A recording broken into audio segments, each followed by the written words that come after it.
Hello class, my name is Carlos Alvarado. This is week number 7 for MPA 585. Quick overview, we will talk about 3 methods of tax avoidance.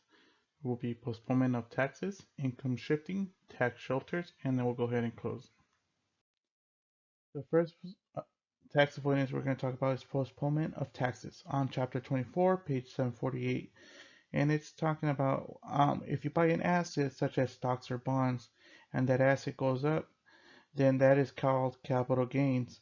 And so what people do in order to not pay taxes on those capital gains is they postpone any gains they postpone by not selling. So as long as they do not sell, they will not get taxed. So if they avoid this, by avoid selling, then they won't have to pay any taxes.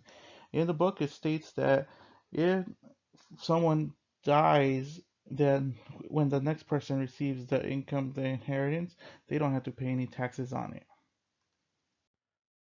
Postponement of taxes on capital gains reduces a taxpayer's tax liability because if they do not sell, they will not get taxed. But if they do sell, they could sell when the tax rate is lower. And some people do not sell and then they transfer it to their inheritance. And so I do see people that I know use this method just to not be, they buy and hold. It's called, and then you buy these stocks and you just buy and keep buying, buying, buying, but you never sell, so you never get taxed. The second method of tax avoidance we're going to talk about is income shifting. And so, what income shifting is when an individual or a company they transfer money to others in order to lower the tax brackets of themselves. And so in the example that I have in this picture, a spouse will transfer the income to their lower income spouse or children in order to prevent a higher income tax on this income. And now everyone will get taxed at a lower marginal tax rate.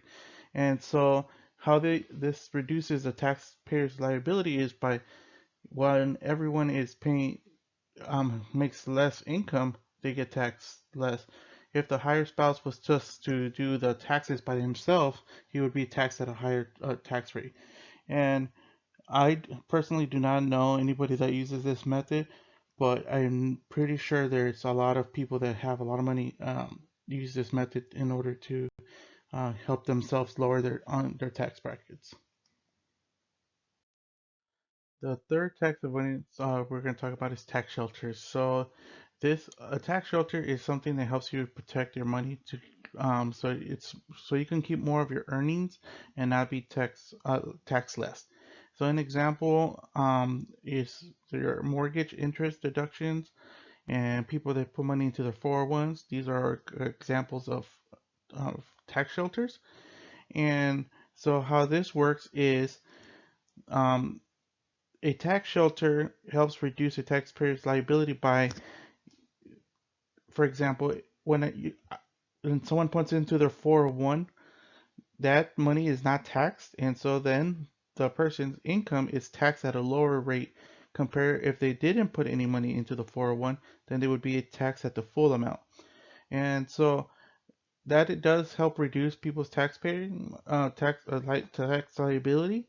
Also, when they use the mortgage interest deduction, so there's a portion of the amount that they can claim on their taxes, and that helps them bring down um, their tax liability. These methods are a few. I do know a lot of people that use this, especially when they work and they are offered a 401. And then also when if a person's a homeowner, I see that they use the mortgage interest deduction.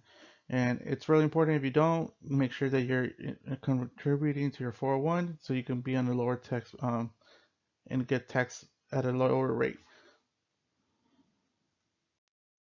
I'd just like to say thank you for watching my video, and good luck on everybody's with the final, and I'll hopefully see you guys soon in the next class.